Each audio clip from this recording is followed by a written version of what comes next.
Hey everybody, it's Paul Yeager. This is the MTOM Show podcast, a production of Iowa PBS and the Market to Market TV show.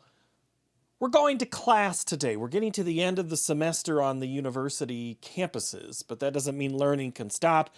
We're about to start planting in the Corn Belt, and we're going to learn a little bit more about some science going on right now to better help us understand what is going on in the fields, how much water is not just in the ground, but in the plant. And what are we losing in that plant when the sun and the dry weather come out? Dr. Brian Hornbuckle is at Iowa State University in Ames, Iowa. We're going to have a conversation about a new NASA grant that he earned, and he is going to see if he can help seek and spot crop stress from space. Crop stress is, well, it's important to your bottom line and how you market the crop. So this science is a way to understand marketing, and the marketing understanding the crop science. So we're going to kind of do a little mixing, have fun, enjoy this installment of the MTOM Show podcast. Brian, no matter how many times I look up Shenandoah, I still struggle to spell it. When did you first learn how to spell your hometown's name correctly? I don't know, but when I was in college, I met someone that was from a Shenandoah in Pennsylvania. Oh. So I thought that was interesting, and I think it's spelled the same way. So I can't tell you when I first learned to spell it, but I do know there's another similarly spelled name, Shenandoah. Now, that is a fun trivia question. I don't think I want to see either name in the prompter against each other to know which one is which. So tell me about your life in Shenandoah, southwest Iowa. What were you doing there before you went to college? Oh, I was growing up and had a great time in Shenandoah.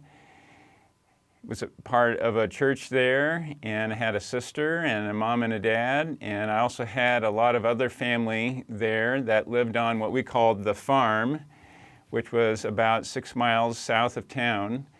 It was farmed by my uncle, my mom's brother, and he inherited it from his dad, who had died suddenly of a heart attack when my mom was in about 4th or 5th grade. And my uncle was just finishing at what was then Tarkio College in Missouri. It's not there anymore, but that's where he was going to school to learn about agronomy.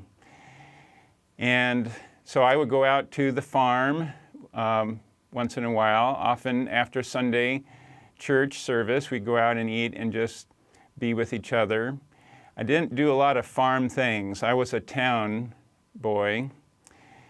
The main thing that I did in high school was that I was involved in lots of different activities. And that's one of the advantages of being in a small town like that. You get to sample lots of things. I was in band, including the marching band and jazz band and concert band. And then I was playing sports basically year-round. In the fall, I was running cross country. In the winter, I was playing basketball.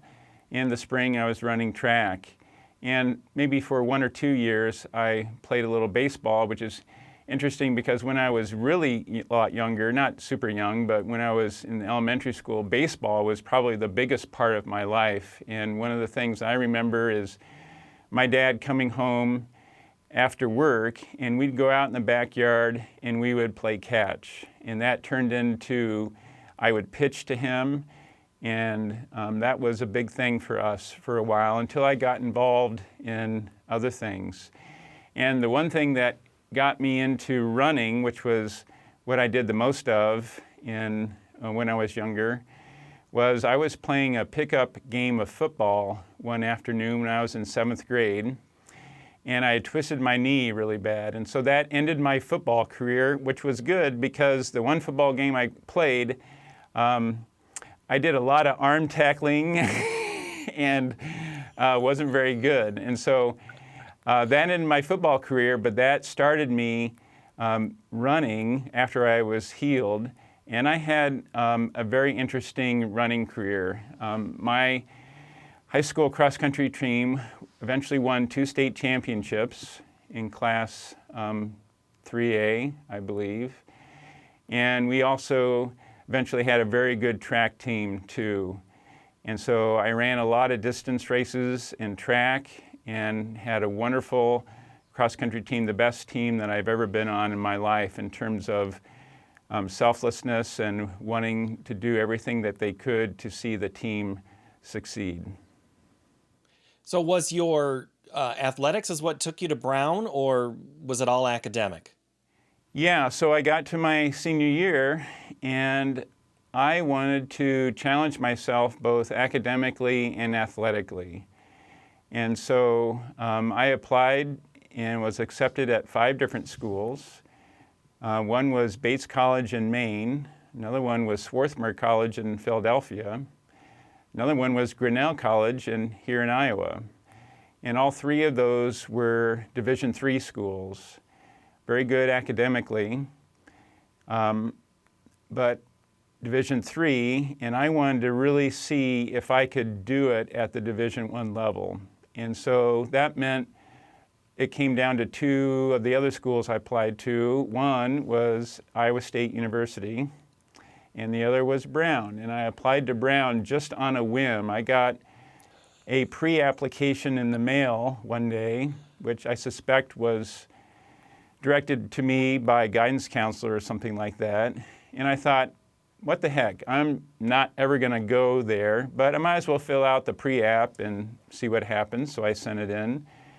And then the full application came. And I thought, well, I'm never going to go there, but I might as well fill it out. And I got accepted. And I had to choose between Iowa State and Brown. And I felt really good about Iowa State, except for the fact that at that time, I don't know if you are a cross-country fan or not, Bill Bergen was in his prime here at Iowa State. This had been the late 80s and early 90s. And just about that time was when Iowa State won 2 national championships in cross-country. And so I came to visit and realized that, I'd be running, but I wouldn't be doing a lot of competing with all the stellar athletes they had here at the time. So I thought, well, let's try this Brown thing and see if it will work or not. And so I made a visit, and it was a long ways away, but I thought that I could always come back if it didn't work out. And so I made the jump, and I tried it, and it worked out fantastically. And I was able to really test myself both athletically and academically. Well, it's not often that the Ivy League school is the fallback, and that almost sounds kind of that's the way it was for you. The cross-country course at Iowa State, yes, I am familiar a little bit with cross-country. I have a son that runs it. So we go up to the Iowa State meet, or the course there across the street from the old research farm. You're in the middle of doing research. You've been in Michigan as well as Mississippi. Now you're at Iowa State. Agronomy and science kind of coming together. It sounds like you're getting to mix everything in that background that you talked about. In those areas, there's plenty of farmers. If you could see the picture behind me, it's a cornfield. What is it about the science of agriculture that gets you excited? I'm glad you asked that. So if you would have told me when I was in high school that I would have been an agronomist, I would be doing what I'm doing right now, and that's laughing, because I never thought about that as being very interesting. I was very lucky to have wonderful science and math teachers in high school, and I became interested in engineering because that's how I felt I could best combine those 2 types of things, science and math. And so Iowa State and Brown made sense because they both had engineering schools. So I started doing that, and I found out that I liked electrical engineering the most, and I kept going in that direction. And I took a class my sophomore year in college, and it was let's say I wasn't prepared for it. I was sitting in the front row, and the professor said, all right, everybody in this class that hasn't taken this certain math course, raise your hand. And I raised my hand and looked behind me, and no one else was raising their hand. And so I knew that I was going to have to work pretty hard in that class to be successful. Turns out it was a class on electromagnetic theory, and that is one of my favorite things right now. And so it was getting time to go to graduate school, and in the meantime, also in high school, I should backtrack a little bit, I spent a month working for the National Park Service through an organization called the Student Conservation Association. And I spent a month on Isle Royale, which is a national park in Lake Superior. It's an island in Lake Superior. It's about 10 by 40 miles. And I spent a month there renovating a campsite. And through that experience, I realized that I really liked working outdoors a lot. And I also wanted to do something that would help preserve the environment so that other people could enjoy it too. So here I am thinking about graduate school. Guess another part of the story is when I was in college, my first college class, I had a super enthusiastic professor. And at that point, I knew I wanted to be like him when I grew up. That's what I wanted to do. So I knew to be able to be a university professor, I needed to go to graduate school. And so here I am going to graduate school. Well, what am I going to study? Well, I know that I really like electrical engineering, especially electromagnetics, study of electricity and magnetism. I know that I really like the environment, and I want to do some kind of research that would help maintain our environment. And that's about all I knew. So then I went to interview at University of Michigan, which is where I ended up going to graduate school. And the first person I talked to there, I said, well, he asked me, well, what do you want to study? And I said, well, I don't really know. I really like electromagnetics, and I really like the environment. And he said, you ever heard of remote sensing? And I said, no. Tell me about it. And basically what remote sensing is it's using this electromagnetic theory to study the environment. And the way we use electromagnetic theory to do it is by using things like cameras that measure the light coming from Earth. And this light could be the light that you and I see with our eyes, or it could be light or electromagnetic radiation is the generic term that we can't see, like radio waves, like the things that your cell phone uses. Or it could be infrared light that we often use to measure someone's temperature. So that was exactly what I wanted to do. I wanted to use electromagnetics to study the environment, and that was remote sensing. Okay, so now we're getting to the farm part. So I joined a group there that does this type of remote sensing. And I needed to decide, what am I going to do for my graduate project, my dissertation? And we were very interested in how we might be able to measure water in soil from space, from a satellite that was carrying a special type of camera that can see a special type of light that we call microwaves. And it turns out that Earth's surface looks very dark when it's wet. In other words, when there's a lot of water in the soil, the Earth looks dark. And when the Earth's surface is dry, it looks very bright. And so essentially what we can do is we can use this special camera that's on a satellite orbiting the Earth that's looking at these special types of radiation we call microwaves.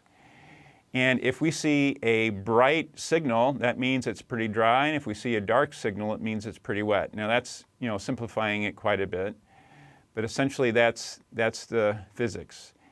The problem is that there are other things that contain water that's in between the soil and our satellite. One, there's some water in the atmosphere, but it turns out at this special type of light, we don't have to worry about that, so we can forget about water in the atmosphere, including rain. But the thing that we really have to worry about is water in plants, water in vegetation, water in crops. And at that time, we were still trying to learn how to remove that influence from the signal that we were measuring in space. How can we get rid of this water in crops signal to figure out how much water there was in the soil? And so the simplest way to start looking at this problem is to find a situation that's fairly simple to analyze. Now, it's really not that simple, but we started out by looking at a cornfield that was really nice and homogeneous and uniform, so we can make some assumptions about what we were looking at. And, a cornfield is planted in rows, so it's fairly easy to walk through. I can put instruments in the ground pretty easily. I can cut down plants and find how much water is in the plants. So we looked for a farmer in southeastern Michigan that would be willing to let us put our instruments in his field and do our experiments. And we found one. It was a wonderful field. The farmer was fantastic. And I did this experiment. And during that experience, I started thinking about, well, agriculture is pretty cool because humans are deciding what to plant, when to plant, and where to plant. And because of my other training in earth science, that was interesting for two reasons. Number one, because the plants are there to provide us with either food, feed, fiber, or fuel. We call those the F's of agronomy. But they're also doing something else. They're also putting water back into the atmosphere when they grow, when we call it transpiration. And this water going back into the atmosphere has a big effect on our weather and climate. And so this is pretty... And we always... Oh, keep going, sorry. And this is pretty interesting because, again, humans are deciding where to put these plants. And so in essence, humans are, in some ways, changing the weather and climate by putting plants in certain places at certain times during the year. Go ahead. Well, when you think about it in that sense, then yes, humans are in charge of the leading the biggest things of climate change. Oh boy, here come the letters now. But what year is this? You're doing this research in Michigan. So this is in the mid to late 90s, early 2000s. And so at that point, I want to just quickly peel off the academic side of this. At what point is business interested in what you're doing? Because we hear about satellite technology monitoring things in real time in fields, but at what point did the research you're doing there leap over from academics into business? Well, it's not quite there yet. The research that I'm doing, it's still exploratory in the sense that since that time that I became interested in using remote sensing to look at crops, since that time, there have been 2 satellites that have been launched, one by the European Space Agency and one by NASA. The European Space Agency one was launched in about 2010. NASA's was launched in about 2015. And these satellites are exploratory in the sense that they're not like the satellites that you see on the weather at night. We would call those satellites operational, in the sense that we understand what we're seeing when we use those satellites, and now we're ready to use that to make decisions, and particularly business decisions. The satellites that I work with, we're still in that exploratory phase, but we're starting to cross over into the research, in the business phase.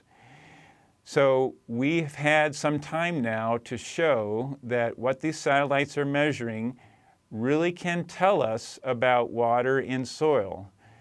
And so they're beginning to be incorporated, these measurements, into some applications. The European satellite is now being used by the Europeans in their weather and climate forecasting system. And they have found that it has improved weather and climate forecasts. The NASA satellite improved the forecast. That's right. So we've been able to better predict weather and climate by using this information because of what it can tell us about water coming from the soil and going back into the atmosphere. That's what we can learn from these measurements, essentially. Well, I didn't know about this as a farm kid myself for a number of years of if it's dry, it's much harder to rain, which because the soil is, if it's a drought, there's no water in that soil to be, I I know I'm going to grossly oversimplify this, sucked up into the atmosphere and create rain. When did we learn that fact? And maybe that's an early science fact, and I'm just showing my lack of knowledge here. Yeah, we call that precipitation recycling. The idea that water in the soil evaporates, now it's in the atmosphere, and later it can condense and rain back down on us. And that would be what we would call a positive feedback. In other words, the wetter the soil gets, then we would expect more rain. And if the soil gets drier, we would expect less rain. So that there's this relationship between water in soil and water in the atmosphere. That's not true everywhere. It turns out that some places there is this positive feedback relationship between soil moisture and precipitation or rain. Some places there's a negative feedback. It's the opposite, that as soils are drier, then we tend to expect more rain. And the reason why is because it has to do with where is this water coming from that's primarily making up the rain. And here in the Midwest, that water is primarily coming from the Gulf of Mexico. So it's water that's evaporated from the Gulf of Mexico and then brought here by the atmosphere to the Midwest. And then soil moisture plays this role of either kind of helping the rain to happen or kind of hurting the rain to happen. So it's more complicated than this idea of water in the soil going in the atmosphere and later raining down on us. There's more to it from that, and it changes from place to place. And those are some of the things that we're still trying to learn more about so that we can do a better job of forecasting the weather. Tell me about this NASA partnership. It's not your first time working with them, but this specific understanding the stress that a plant is having.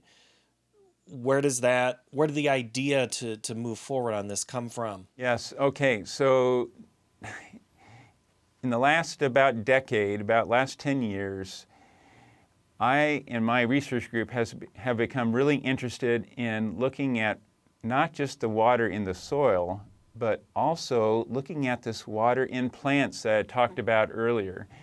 And up until this time, our whole goal was to get rid of this water in the plants because we wanted to see the water in the soil. But in the last 10 years or so, we've realized that this water in the plants, in the crops, could also be useful in telling us about what's going on with the plants. And so we've done some work in relating this satellite signal to the water in plants. And we had found out that, yes, we can see basically plants growing, that as they grow and develop, they accumulate more water, and then they get to the maximum amount of water that they'd hold, which happens about sometime in, about the middle of August here. And then, because they're annual plants, they die and they dry out, and eventually we harvest them. We found that we could look and see how these plants grew and accumulated water, but it was a pretty noisy signal. In other words, there was a lot of variability in it. So we started thinking, well, what are some other things that we could do to measure the amount of water in plants, and how might we use that information? And we came up with some ideas, and we're currently testing them right now. And what we think we can do is not only look at how the water in crops change over the growing season, how it accumulates and then decreases.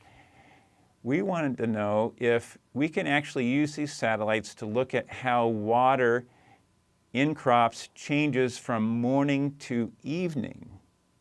Could we see that?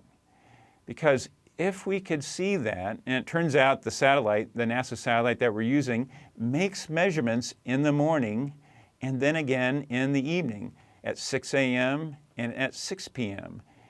So we thought, could we actually see a difference in the water and crops between that two times? And there's lots of reasons why we wouldn't be able to do this. Number one, these satellites see a very large area. Basically, there's one measurement for all of Story County, all right, where Ames is. We can't see individual fields. Everything in Story County is kind of getting mishmashed together in this one measurement. However, there's a lot of crops in Story County, for example, and so they're influencing this measurement the most. And then there's some other things that we were not sure that we would be able to figure out. But the reason why we were interested in looking at water in the morning versus water in the evening is for the following reason. We think that when plants are happy, in other words, plants they have enough water to do the thing that they're made to do, which is to turn sunlight into the stuff that we harvest, the food, feed, fiber, fuel that we harvest from crops. When they're happy, they do photosynthesis, which is this chemical process in leaves that turns sunlight and water into, and carbon dioxide into these carbohydrates that we harvest and oxygen. To do that, they have to open little tiny holes in their leaves that we call stomata. They have to open them up because to do photosynthesis, they need that carbon dioxide to come in to the leaves, okay? Turns out though, when they open their stomata to take in the carbon dioxide, water vapor leaks out. So, for plants to do photosynthesis and do what we want them to do, they have to have enough water so that they can afford to lose some water when they're bringing in this carbon dioxide. So what we think... Spend a little to make a little. Spend almost. a little to make a little. So what we think we should see, if plants are happy, they have enough water that they can get to in the soil via their roots, we think that in the morning, they should be their juiciest. They should be nice and juicy because over the night, there wasn't any sun, so they've kept their stomata closed, and the roots have had time to bring in water to charge them up. But then the sun comes up, and if they're happy, they're going to open their holes, open their stomata so they can start bringing in the carbon dioxide, but then the water vapor is going to start leaking out. And the roots can't quite keep up during the day with the loss of water. They can't bring in enough water from the soil that they're losing through their stomata. And so we expect that in the morning they're juiciest, but then by the evening, when the satellite passes over again, they should have dried out a little bit if they were happy, okay? Plants that are not happy, they don't have enough water in the soil. We're hypothesizing, we're making a guess here, what we should see is that their water, plant water, doesn't change during the day because in the morning when the sun came up, they said, whoa, I don't have enough water in the soil to do photosynthesis today. I'm going to keep my stomata closed. And so we're expecting that stressed plants, plants that are water stressed, that don't have enough access to water, they would look the same in terms of their internal water in the morning and the evening. So again, to recap, happy plants, we should see a difference, more water in the morning, less water in the evening. Stressed plants, we should see the same. That's our hypothesis. And we've been... Go ahead. Well, the old eyeball test of looking at a field when you're driving by at 4 o'clock in the afternoon when it's really warm, that leaf really kind of curls under and it always protects the moisture. And that's when we always think the crop is stressed. But this is way more than eyeballs here on these plants. This is microwave eyeballs looking at the plant now in a way that we can put a number to it. And so our hope is that we can look at, number one, we want to see if we can see this difference between morning and evening. And then our hope is that we could put a number on that and say, how stressed was that plant that day? And that could help us understand what are we going to get in the fall when we harvest. If we had more stress, right, you might understand. We had more. Yeah, you might understand that real stress in June or that week in July or that week in August is maybe why we lost 5% of our bushels per acre. Because the plant couldn't open its stomata during that time because it didn't have enough water to do that. That's what we hope to see. Now we're in the very early stages of looking at this, and we've only done this at 3 different points in Iowa so far. And we've looked at drought years versus non-drought years. And we see a signal that is consistent with what we think we should see. But there's a lot more work here to be done to really make sure that we're understanding what the data says. But the exciting thing about it... I guess, Doc... Go ahead. Doctor, I'll ask you this. As we get towards the end of our discussion, if I'm a producer of a field, what am I hoping that your data allows me to change or alter my farming practices to be a more proficient producer of grain? Right. So here in Iowa, we operate primarily rain-fed systems, right? We're not doing any irrigation. So for the vast majority of farmers here in Iowa, we're not making decisions about should I irrigate or not. If I were in a situation like in western Nebraska, where irrigation was a thing, then this information would help you decide, do I need to turn the irrigation on or not? Here in Iowa, potentially what we could use this information for is to make marketing decisions. We could say, all right, I know there's been this number of water stress days, and I can use that information to say, all right, I'm going to take this much of a yield hit when I harvest this fall. And that might help me decide whether or not I'm going to sell the grain that I've got stored right now or later. How might prices be like later on when I'm harvesting? I can look at what's happening in other areas in terms of the amount of water stress that's happened over the growing season.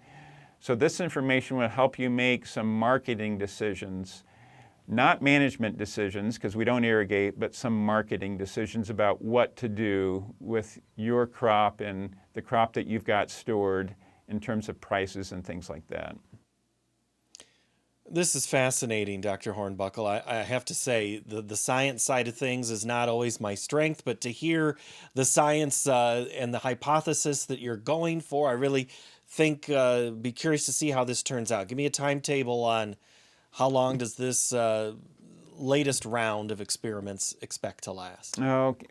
So I have a graduate student I'm working with right now who just finished or is in the process of finishing, and he's the one that's worked with me to do this initial study.